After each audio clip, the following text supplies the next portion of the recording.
Oi, pessoal. Então, nós vamos conversar hoje aqui sobre o artigo científico, né?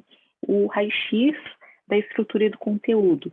Ou seja, nós vamos dar agora um enfoque mais de hands-on, né? Até agora nós temos conversado sobre alguns conceitos, sobre a parte da publicação, em relação à avaliação da CAPES, como que foram, então, escolhidos, né, os índices bibliométricos para compor ali alguns rankings, algumas listagens, né, como é o caso do Qualis, da CAPES, e também falamos sobre boas práticas, né, em relação à redação e à publicação científica, e o trabalho de vocês para a apresentação no final do semestre, que vai ser um trabalho de redação científica, que pode ser um artigo de revisão de literatura, de caso clínico, um artigo de pesquisa que vocês têm ainda também não foi publicado, pode ser até submetido, tá bom? Então, isso daí, como eu disse, vocês sempre podem conversar comigo, né, durante a aula ou então fora também do horário da aula, tá? Mas aqui o nosso foco é justamente dar assim bases, né, práticas para vocês começarem a desenvolver o trabalho de vocês, tá? Então aqui foram bem o material que eu disponibilizei para vocês foi bem reduzido em comparação às outras aulas, mas esse artigo aqui da JPD, ele é um artigo bastante denso, né? Então esse daqui é o objetivo da nossa aula principal. Eu vou começar a falar com vocês primeiro sobre esses dois infográficos.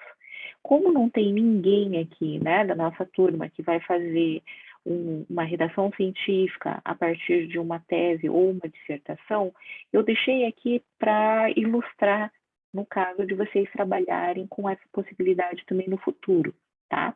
Mas esse infográfico aqui eu acho que resume bem as situações que nós temos esse semestre. Então vamos lá.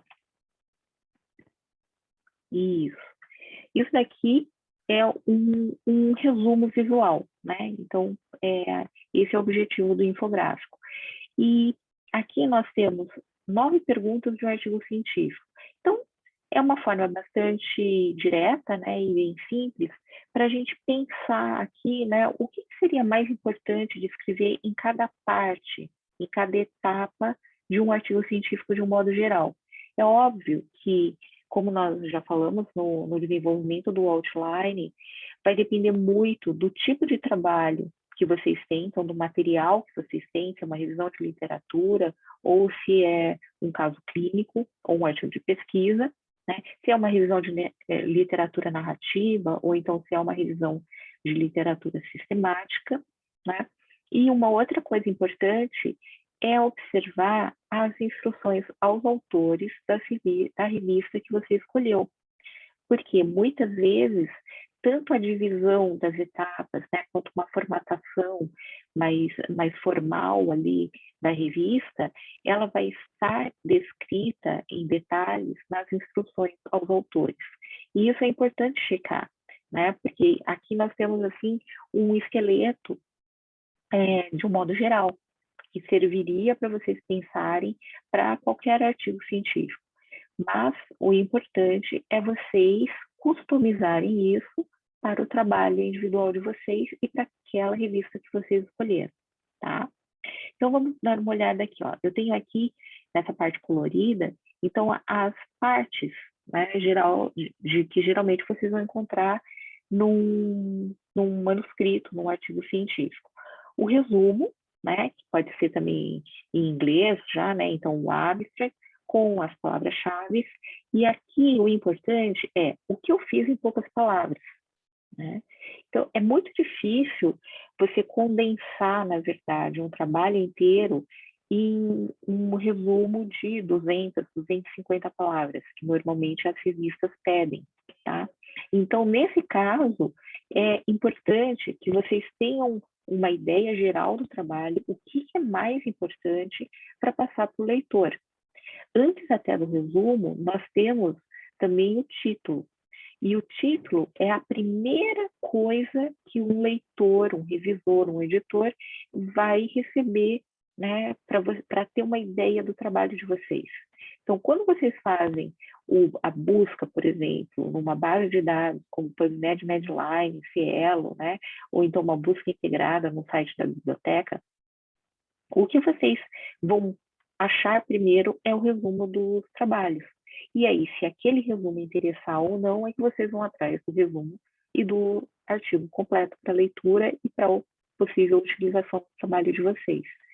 E aqui é muito importante que vocês saibam, né, exatamente o que seria mais importante salientar no título e no resumo, e também passar as informações para os leitores, para os revisores, né, para o editor, do que é o mais importante daquele trabalho de vocês, né?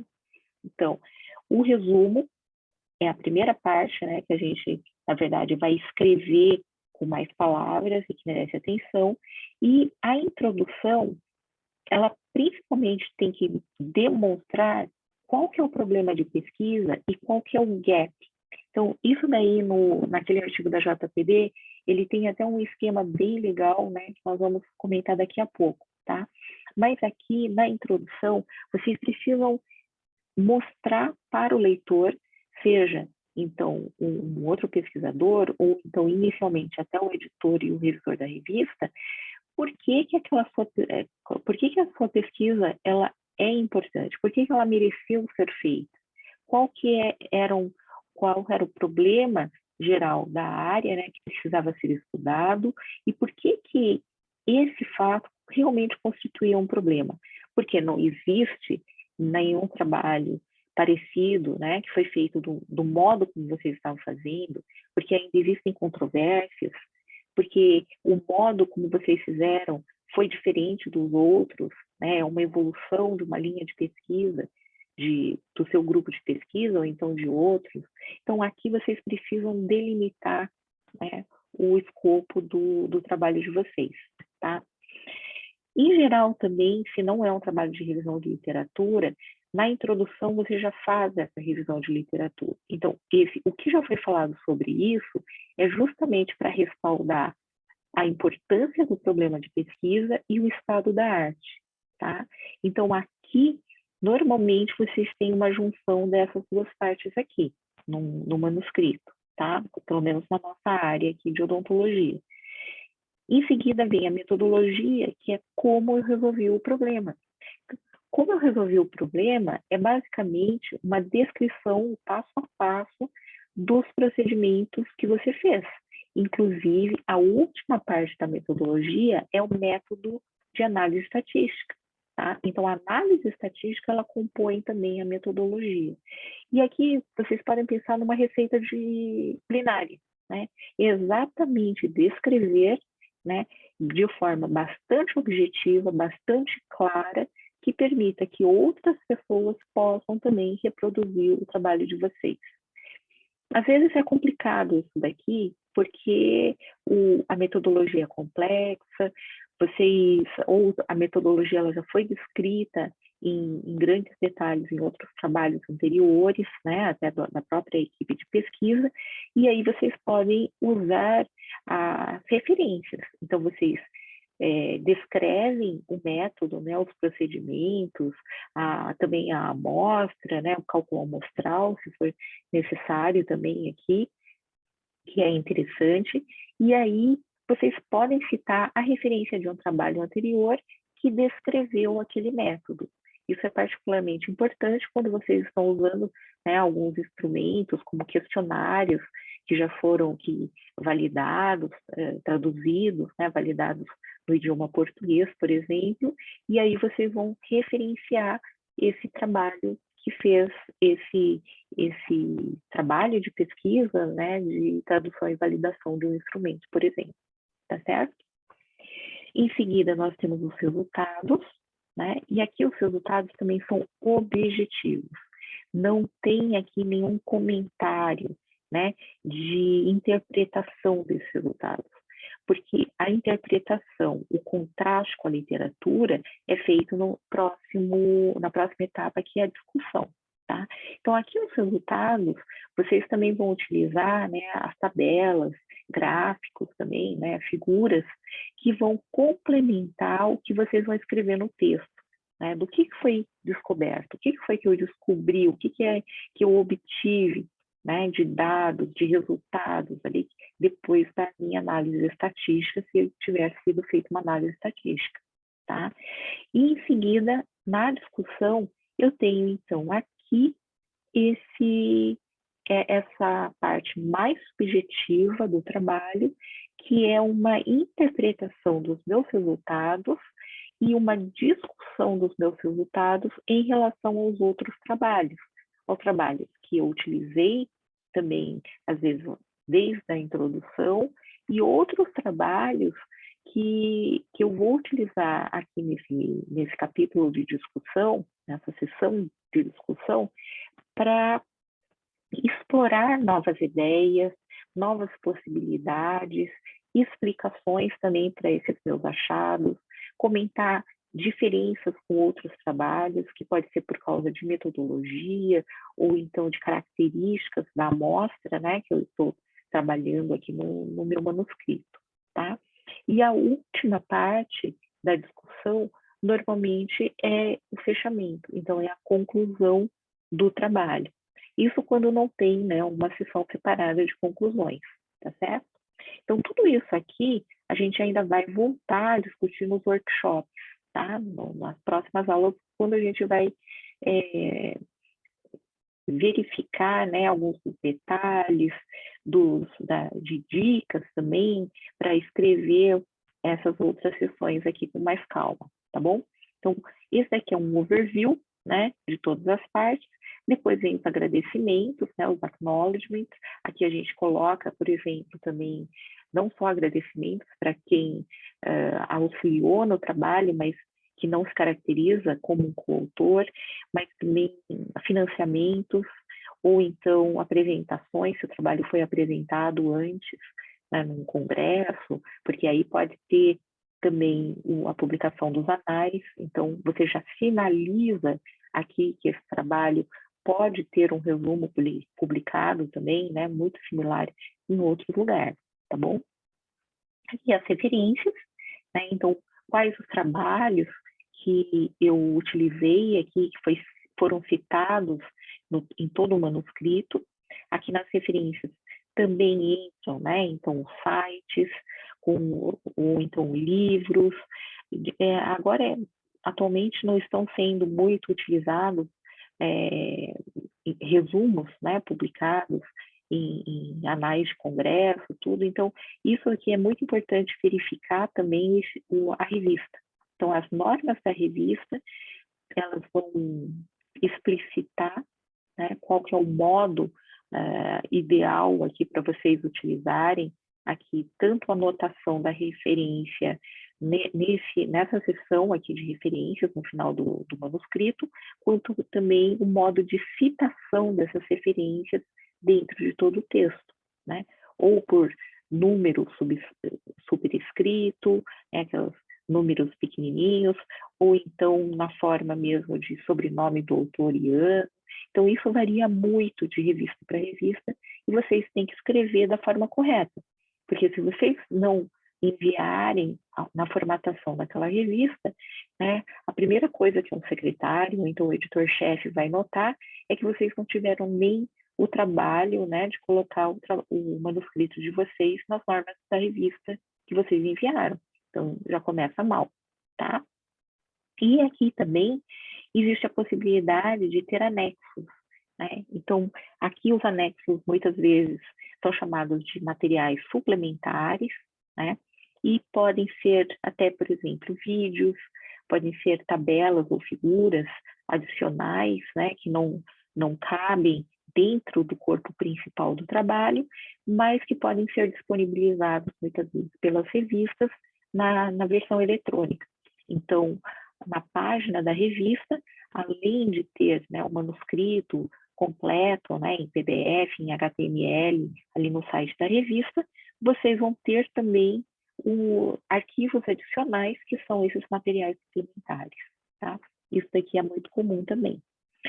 Então, bom, pessoal, então isso daqui é um resumo bem legal, né, que eu acho que mostra também, é como se fosse um outline, né, um outline do que vocês precisam ter em mente aqui, tá? Vamos voltar agora aqui, deixa eu ver aqui para nosso Moodle. Isso, voltando para o nosso Moodle.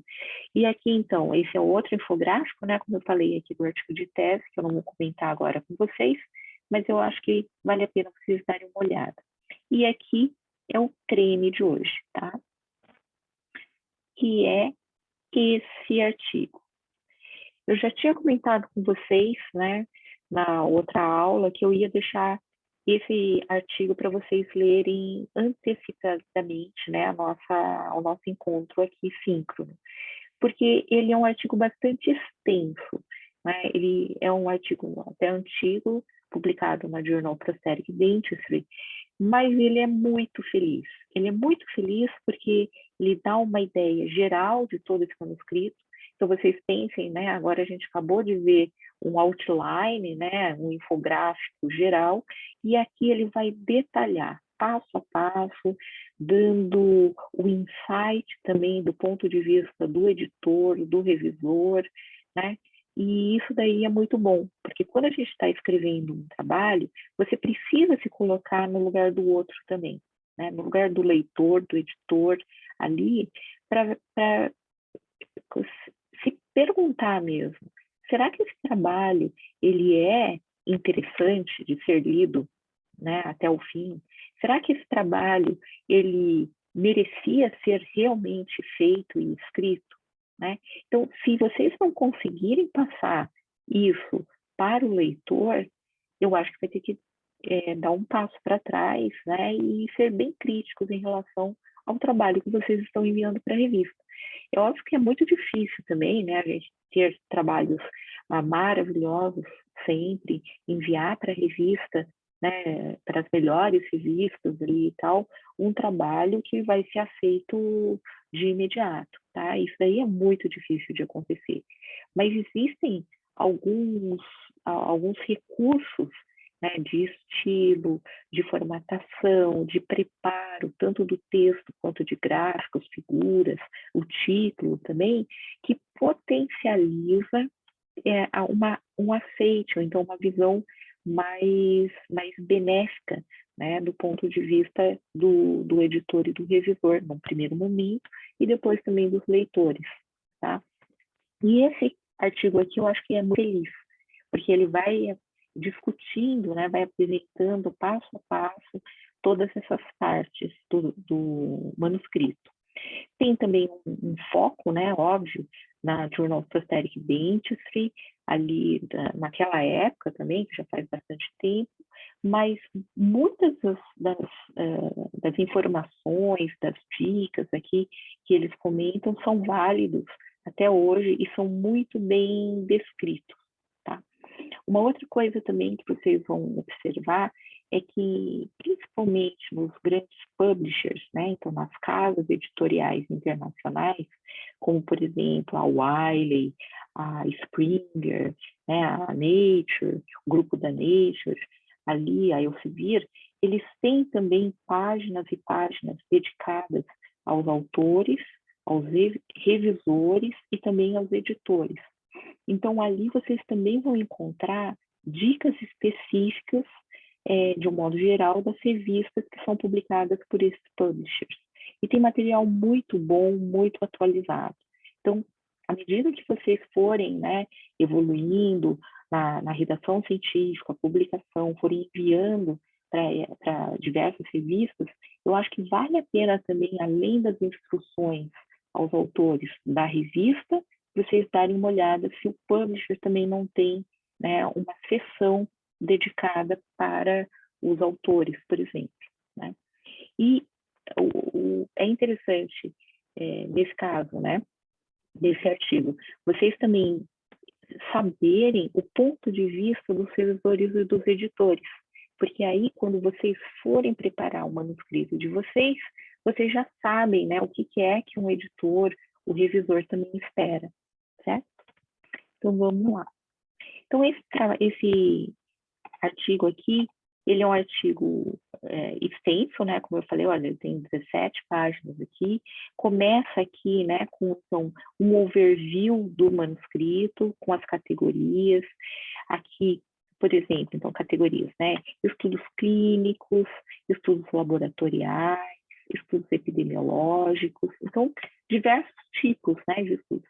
Artigos de revisão, né, artigos de relato de caso, e aqui a gente conversou também naquele tira dúvida, né, da aula passada sobre os outlines de vocês, que às vezes aqui o clinical report é uma situação onde você tem um caso clínico, 2, né, até 3, existem alguns artigos de relato de caso que tem assim até 3. Mas quando vocês já têm, por exemplo, 8, 10, 12, vocês podem escrever um estudo mais descritivo, que não vai chegar a ser, né, um estudo clínico, mas ele é um estudo intermediário, um artigo intermediário entre um relato de caso e esse estudo clínico aqui, né, investigativo. Ele é um estudo, por exemplo, do tipo série de casos. Então, é um estudo que vocês até podem ter uma estatística mais descritiva, né? Normalmente vocês vão ter assim, tabelas com descrição, por exemplo, dos casos, né? Dos casos, por exemplo, de uma intervenção que falharam ou que não falharam, né? E tem ali então um grupo de casos semelhantes, tá? É interessante também. Existem também artigos, revistas, perdão, que também publicam, por exemplo, notas técnicas. Então, são artigos bem mais curtos, que às vezes tem ali a possibilidade de vocês enviarem uma ou outra foto, né, uma ou duas fotos, pouquíssimas referências, mas isso depende da revista, tá? Então, essas revistas que têm um enfoque também bastante clínico, bastante direcionado para o profissional, né? Como é a JPD, que ela tem esse viés tanto científico quanto clínico, tem assim algumas seções que vocês vão encontrar, no caso da JPD, e não vão encontrar, por exemplo, em alguma outra revista mais voltada para o público acadêmico. Bom, isso daqui eu acho que já não serve mais, né? Que aqui tem fator de impacto e tudo aqui. Então, o ideal mesmo é entrar em cada revista e vocês verificarem aqui, né? O estilo dela atual, as normas, instruções para os autores. Mas eu acho que é importante vocês realmente, né? Escolherem uma revista antes, se possível, tá? E aí começa, né? A falar aqui sobre, um pouco mais aqui para frente, tá? As recomendações gerais para os escritores. Eu acho que essa é uma parte interessante aqui para a gente comentar com mais calma, tá? Então aqui, pessoal, ó, os 3 componentes principais aqui, né, que ele indica para qualquer plano, né, de redação primeiro um outline. Então, é o que a gente vem falando, né? Vamos preparar primeiro esse outline, porque isso daqui faz parte desse nosso planejamento. Antes de começar a escrever. Porque se a gente começa a escrever sem um plano inicial, normalmente as pessoas acabam se perdendo no meio do caminho, né? Ou escreve demais sobre uma coisa, ou então lá na frente vai perceber, por exemplo, que não tem as figuras necessárias ou não tem, por exemplo, alguma coisa super importante. Então, aqui existem, né, então, esses 3 componentes que foram colocados aqui como principais de você ter antes de começar realmente a escrever o seu artigo, o seu manuscrito. Então, primeiro, o outline, né, e aí tem aqui, ó, preparar uma página, né, pode ser 2 também, do outline, tá? Para organizar o material, né? E aí vocês podem verificar se vocês têm todos os componentes, todas as partes que são necessárias para aquela revista, tá? E aí é importante verificar, então, as guidelines, né, as diretrizes, as instruções daquela revista que vocês escolheram, tá? Segundo ponto são figuras e tabelas, tá? Então é bem engraçado, né, que às vezes Figuras e tabelas a gente pensa, né, como tem parte dos resultados que vocês vão ter ou que vocês vão desenvolver as figuras e tabelas só lá no final. E aqui, eu acho que isso daqui é muito lógico, você já ter uma ideia das figuras e tabelas, né, antes de você começar mesmo a redigir o trabalho. Por quê? Porque se for um relato de caso e você não tiver as figuras, as fotos necessárias, ou porque você não tirou naquele momento, né, que o trabalho estava sendo executado, ou porque as fotos foram tiradas, mas estão com uma resolução super baixa, que nenhuma revista vai aceitar, então você já vai ver a impossibilidade de desenvolver esse trabalho, certo? E aí vai ter que partir para um outro material. E no caso das tabelas, também aqui é ter assim a ideia dos seus resultados. Se você realmente ainda não tiver todas as figuras e tabelas, o importante aqui é que vocês já tenham em mente que vocês vão usar, por exemplo, 2, 3 figuras. Daqui a pouco vocês podem até adicionar ou remover uma figura. Mas qual que é a minha figura número 1? A minha figura número 1 é um esquema. Ou a figura número 1 é o caso inicial. Né? Quantas figuras eu vou utilizar? Eu vou utilizar 2 figuras. Né? Uma de um gráfico, de um esquema na metodologia, e uma outra figura ali tal, que vai ser um gráfico de resultados, né? Um gráfico de linha, um gráfico ali da análise estatística, um gráfico de barras, alguma coisa desse tipo. Então, se eu não tiver a figura ainda, eu já estou planejando desenvolver essa figura, né? E eu posso até, se tiver que contratar um designer para fazer, né, um desenho digital, alguma coisa, eu posso estar já trabalhando com o designer ao mesmo tempo que eu estou escrevendo esse artigo, certo? Ou então, eu tenho, por exemplo, pelo menos os títulos, né, as legendas iniciais das minhas figuras. E aí eu já posso me programar.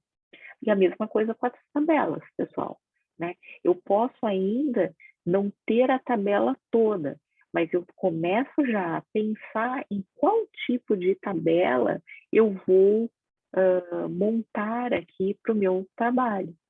Se vocês já tiverem, né, no caso de uma dissertação ou de uma tese, normalmente você tem ali muito mais tabelas e figuras do que são possíveis incluir num manuscrito, né? Normalmente as revistas elas têm espaço editorial restrito e nas instruções aos autores vocês vão verificar que vocês só vão poder enviar, por exemplo, 6 tabelas e figuras. Não é 6 tabelas e 6 figuras, é 6 tabelas e figuras. Então, se vocês tiverem 4 tabelas, vocês só vão poder mandar 2 figuras. E aí, o importante é que vocês realmente trabalhem muito bem com isso. Porque, normalmente, essas ilustrações e tabelas é que vão mostrar de uma forma bem rápida, objetiva, visual, para o leitor, o que é que vocês encontraram no trabalho de vocês. Né? Então, é o coração do trabalho de vocês, são os resultados. Tá? Bom, e uma terceira, né? Então, o terceiro item é esse cronograma de redação. E esse cronograma de redação, cada um pode usar um calendário, né? Pode usar no seu celular, ou então pode colocar num Word, ou então numa planilha ali, né? As etapas e a data prevista, né? O mês previsto ali que vocês vão desenvolver esse trabalho. Por que isso é importante? Porque se vocês não fizerem isso, né, provavelmente vocês vão acabar se perdendo em algum momento. Né? Tem algumas coisas que vocês podem fazer também simultaneamente, como nós comentamos agora anteriormente no caso das figuras. De repente, vocês vão precisar contratar um designer, né, para ajudar no desenho, num esquema, aqui no infográfico, por exemplo, para submissão. E se vocês forem contratar esse designer depois que já escreverem todo o manuscrito, vocês vão ter que esperar ali, de repente, mais 1, 2 meses. Então, muitas coisas vocês podem fazer de forma simultânea também, né? Principalmente se vocês estiverem trabalhando em equipe, ou então várias pessoas estiverem envolvidas também na redação, tá? Então, é muito importante vocês terem também um esquema, né, um cronograma de redação. Isso daqui também pode ir mudando, né? Ah, teve um atraso aqui, adiantou aqui, normalmente é atraso, né? Então, é importante que também isso daqui seja revisado continuamente, né? Então, periodicamente, vocês vão ver e vão ajustando aqui também as etapas desse cronograma de vocês. No nosso caso, vocês sabem que ali no final do semestre, a partir de meados, ali final de novembro, nós estamos com as apresentações dos trabalhos de cada um de vocês. Então, até lá, vocês vão ter que ter algo para mostrar para os colegas, né? Não precisa também, né, ter o trabalho, o manuscrito completo, mas vocês vão ter que mostrar algo, né, do que vocês já fizeram. Então, nesse sentido, vocês já têm, por exemplo, um deadline, que é ali na segunda quinzena de novembro. Então, nós temos esse período para vocês desenvolverem o máximo possível o trabalho, tá? Bom, e aí, né, então tem várias dicas aqui que eu acho bem legal também, né?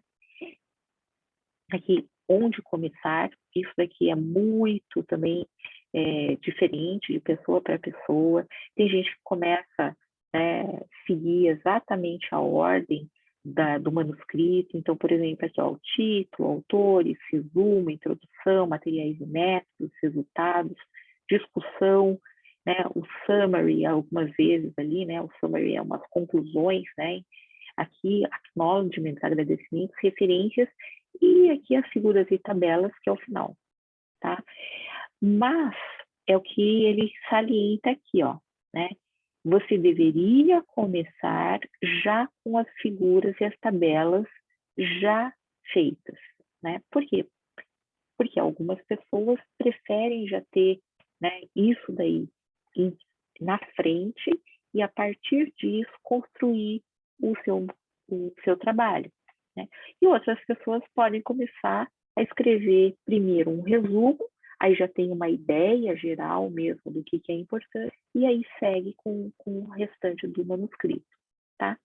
Então, assim, ó, pessoal, eu acho que existem, né, várias possibilidades, né, aqui eles apresentam também a alternativa, né, de escrever primeiro os achados, então, que são os resultados, e a partir daí ir preenchendo ali tal o outline que vocês escreveram antes, tá?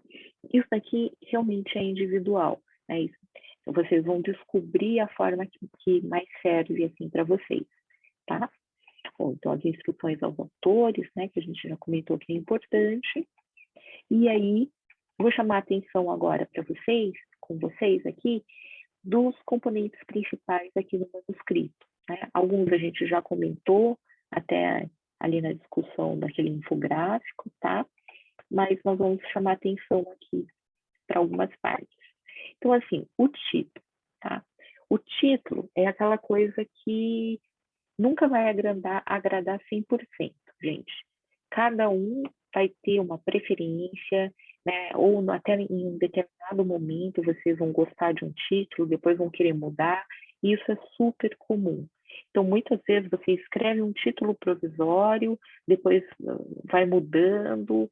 A hora que vocês forem enviar para a revista, né? Vocês podem também verificar os trabalhos parecidos que têm sido publicados e dar uma modificada também nesse título. Mas o importante aqui é que vocês também sigam as normas da revista, então o estilo da revista, né? Ou aquela diretriz também, né? Do Equator, que ali também dá a dica sobre um título ideal, né? Para as revistas que seguem ali, Consorte, Strobe, Prisma, por exemplo, tá? E tem também aquela questão, assim, de estilo da revista, que é mais direcionada para um clínico ou então para uma audiência mais acadêmica. Aqui, por exemplo, ó, eles colocam até exemplos, né? Então, um título original poderia ser, por exemplo, Propriedades Mecânicas de Cimentos Dentários. É um título muito amplo. Você não sabe aqui se é um trabalho de pesquisa, se é uma revisão de literatura, né? Parece até que se você fosse olhar esse título aqui, você pensaria que é um artigo de revisão de literatura aqui, né? E é um artigo bastante amplo, porque existem vários tipos de cimentos, existem vários tipos também de propriedades mecânicas. Então, é um título bastante geral e inespecífico, que pode chamar a atenção, por exemplo, de um clínico, né? Alguém que esteja buscando uma informação assim mais ampla. Agora, aqui eles chamam de revisão melhorada, né, do título desse artigo, que é resistências flexurais biaxiais de 2 cimentos de ionômero de vidro modificados por resina versus 2 cimentos de resina composta, por exemplo, cimentos resinosos. Então, olha aqui a diferença entre os dois títulos. Esse segundo título, ele é um título realmente bastante específico, até demais, né? Às vezes, hoje em dia, a gente não encontra um título tão detalhado desse tipo, mas na visão dos revisores, dos editores aqui da JPD, seria um título melhorado para ser publicado na JPD. Então, isso vocês vão ver se vocês forem verificar os trabalhos que foram sendo publicados, por exemplo, nos últimos 2 anos. Né? Vocês já vão ter uma ideia do título que eles gostam, né? Que essa revista ela adota. Né? E esse daqui é um título que, às vezes, até não seria muito atrativo numa revista clínica. Né? Se fosse uma revista essencialmente clínica, é um texto que a pessoa vai olhar aqui e vai falar, eu não me interesso muito, né, por esse assunto aqui. Eu quero, talvez, além das resistências flexurais aqui, eu quero saber de outras propriedades. Né? Eu quero saber, por exemplo, né, de outras resistências aqui, não só essa flexural, mas, por exemplo, o envelhecimento, degradação, solubilidade, tá? Então, aí, a revista, provavelmente, ela vai dar preferência para outros tipos de trabalho também. Mas isso daqui enfatiza a importância da gente conhecer o nosso público-alvo e também seguir o estilo e as normas da revista, tá? Vamos dar uma olhadinha aqui mais para baixo, ó. Tem um outro tipo aqui, ó. Né? Então, as resinas compostas, né, elas polimerizam completamente em um ciclo. Então, é um título que utiliza, por exemplo, uma pergunta. Isso daqui também é bem característico de algumas revistas que tem um público mais voltado para os clínicos, né? Mas algumas revistas também científicas, mais científicas, elas também se utilizam desse subterfúgio, né, para chamar mais atenção. Talvez com algo a mais aqui, né, com um segundo subtítulo, ou então alguma informação a mais, né, mas não chega, por exemplo, né, a esse título longo, né, esses títulos longos aqui também estão caindo em desuso, por exemplo, hoje, né. Mas esse daqui já dá uma ideia bastante específica do que foi feito no trabalho. Então, de um modo geral, a gente poderia até comentar aqui, aqui na primeira versão, nesse título original, nós temos, além desse estilo de utilizar uma pergunta, mas uma abordagem bem de objetivo geral. E aqui, na versão melhorada, que é o que era o estilo da revista na época, é um título que reflete um objetivo específico do trabalho, né? Com a inclusão aqui das variáveis, aqui do desfecho também, tá? Então, tem outros aqui, pessoal, né, que eu acho que vale a pena, né, por isso que eu disse para vocês, ele vai levando aqui o leitor, né, nesse artigo, e vai discutindo todas essas possibilidades. Eu acho muito, muito interessante para vocês, tá? Então, esse é sobre o título, né? Eu acho que a gente já comentou aqui, a gente vai ver também o título que vocês vão escrever para o trabalho de vocês. Aí, em seguida, né, nós temos o resumo. Então, o resumo também existem várias formas de você escrever um resumo, e o importante aqui é que vocês tenham já as normas da revista que vocês vão mandar. Por quê? Existem normas diferentes, né, e algumas revistas vão pedir um resumo estruturado, outras vão pedir um resumo não estruturado. Essa é uma primeira grande divisão dos resumos. O que é um resumo estruturado? O resumo estruturado é como tem aqui na JPB. Então, eles começam até com o Statement of Problem, né? Às vezes, outras revistas utilizam o termo background, que é uma pequena introdução, né? Então, qual que é o problema? Por que esse trabalho aqui e tal foi feito? Né? E aí você coloca, não coloca referências aqui, mas coloca uma frase, né? No máximo duas aqui, sobre o tema, né? Sobre o problema aqui central que vocês abordaram no trabalho. Depois vem o objetivo, tá? Do trabalho. Então, aqui também existem purpose, objective, aim, de acordo com o estilo da revista. Se vocês não prestarem atenção, vocês já também começam mal, porque vocês vão enviar fora das normas do padrão da revista, tá? Em seguida, também, materials and methods, tem alguns que são só methods ou methodology, tá? E aí tem aqui, vocês estão vendo, ó, que cada item desses aqui está separado em um parágrafo, tá? Então, cada parte do resumo, ele está, tem um parágrafo aqui e começa de novo, por exemplo, resultados, conclusão.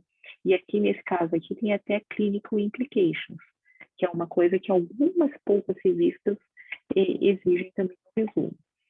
Normalmente, vocês vão ter aqui 250 palavras aqui, né? Então, realmente precisa ser muito bem construído, né? Não pode utilizar aqui também referências, não pode colocar muitas vezes nomes comerciais, né? Utiliza-se também muitas vezes algumas abreviaturas.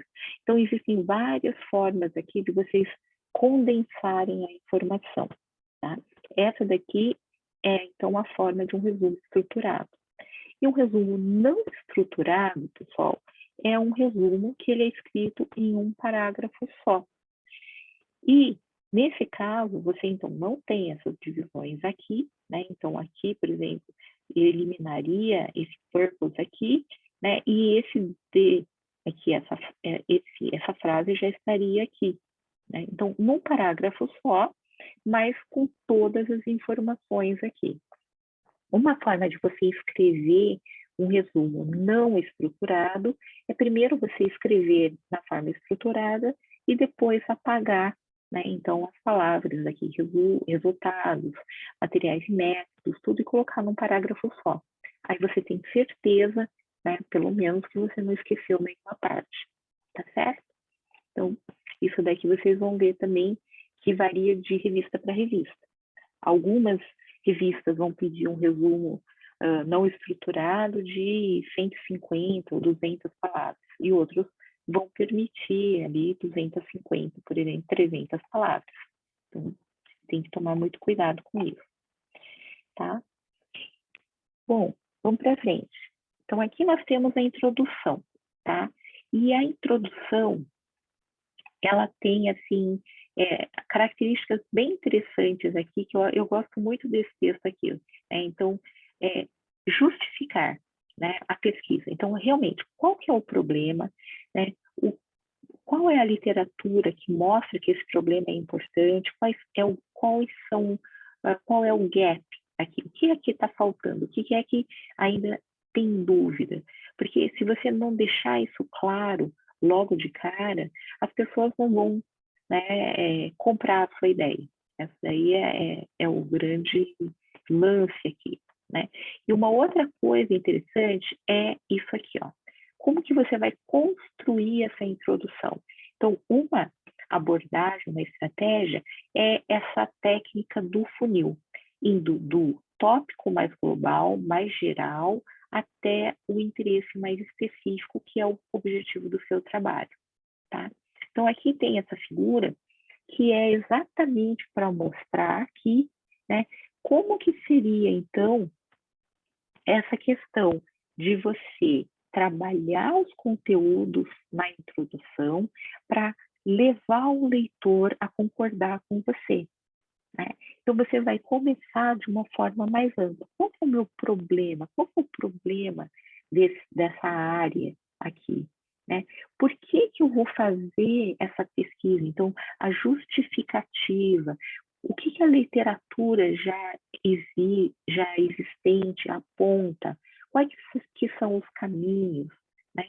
E aí eu vou levando o meu leitor a falar, olha, já tem isso, foi feito dessa forma, mas ainda não foi feita dessa forma. Ou surgiram outras evidências, outros métodos. E aí você começa a levar o leitor a concordar com você que existe ainda algo a ser estudado e a ser publicado, que é o objetivo do seu trabalho. Então, aqui, pessoal, o grande lance de quem está escrevendo a introdução é de você compor todo esse contexto, todo esse cenário e levar o leitor, que seja o editor, o revisor, o leitor final, a concordar que o objetivo do seu trabalho vale a pena ser lido, né? O trabalho mereceu ser feito e o trabalho era importante, porque ele está endereçando algo que ainda ou tem dúvida, ou tem controvérsia, ou ainda não foi feito, tá? E aqui também, ó, ele relata, né, algumas precauções de não ficar citando, né, então o livro-texto, porque o livro-texto, ele, a não ser, né, com muita parcimônia, se for um livro muito importante, mas se você ficar citando livros-textos são trabalhos que utilizam referências, né, anteriores, então que já estão também com algum tempo, né, de publicação e que muitas vezes estão defasados, né? Muitas vezes também esses livros-textos, eles são enviesados porque refletem a visão de um autor ou então de um grupo de autores e não a literatura como um todo, tá? Então, isso daqui a gente precisa realmente tomar cuidado. Outra coisa também é que, às vezes, vocês querem abordar muitos detalhes, né, dessa questão da literatura para justificar o trabalho de vocês. E aqui, no manuscrito de um artigo, né, publicado numa revista, não há espaço. Então, vocês vão ver que às vezes, naquela revista, as introduções dos artigos têm 4, 5, 6 parágrafos. Então, não adianta vocês quererem fazer uma revisão extensa da literatura, porque não cabe. Vocês realmente vão ter que costurar muito bem as ideias, né, para não ficar também ponta solta e utilizar as melhores referências. E aí vem a outra questão, né, de como selecionar essas referências. Como é que a gente vai selecionar os artigos da literatura, né, que às vezes vocês vão fazer uma busca e vão encontrar 100, 200, 1000 artigos.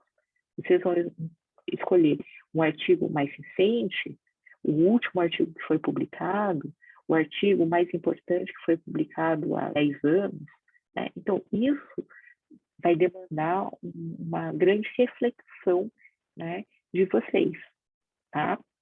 Isso aí varia também de cada área, de cada trabalho, né? E o melhor é que vocês conversem com outros pesquisadores do grupo, com orientadores, né, quando vocês tiverem essas dúvidas, tá? Uma coisa importante também aqui é que, como a gente tem pouco espaço num manuscrito, num artigo, vocês também não podem começar, né, com um primeiro parágrafo muito genérico, né? Então, a gente sempre brinca. O pessoal ali da dentística de materiais, quando trabalha com resina composta, começa o primeiro o primeiro parágrafo ali falando de Bonocore, né? Ou o pessoal da implanto, da prótese ali, começa ali no primeiro parágrafo a falar de Branemark, quando vai falar de implante. Então, isso daí não cabe num artigo, né? Normalmente, você já tem que entrar direto, né, numa área maior, geral do problema, mas não também, né, que busque o histórico ali dos primórdios da área, tá? Então, isso não cabe. Bom, pessoal, então olhem com cuidado, né, esse gráfico aqui do funil aqui, que eu acho muito bom, tá? Então, aí depois tem, então, o objetivo, né? Tem até formas aqui de você, como você escreve, tudo, objetivos, tudo. Depois vem aqui, então, a parte de materiais e métodos, tá? Pessoal, essa parte de materiais e métodos aqui eu acho que é bem interessante. É como vocês escrevem, né? Então, o que vocês fizeram, os procedimentos. É a parte, normalmente, que os autores têm menos dificuldade, né? Porque todo mundo que fez o trabalho sabe como é que fez. E aí vai escrever, né, de uma forma até cronológica, né, bem organizada, de forma bem objetiva, a descrição do passo a passo, tá? Utilizando, então, aquelas referências, né, quando for cabível, e tomando cuidado também, né, com algumas terminologias. Então, uma coisa que ele chama atenção aqui, né, é a distinção entre amostra, sample, e espécime, né? Espécime aqui, corpo de prova, que não são a mesma coisa, né? Então, o termo sample, ou amostra, se refere ao conjunto todo dos espécimes, né? E às vezes a gente usa de forma errada, né? Então, a amostra foi colocada no, na máquina de ensaios, alguma coisa desse tipo, tá? Bom, então aí vem, né, toda uma descrição aqui e tal, que eu acho bem interessante, principalmente o que eles falam aqui é para estudos laboratoriais, né? Como nós falamos aqui, então, análise estatística é a última parte da metodologia, né, que deve ser colocada também.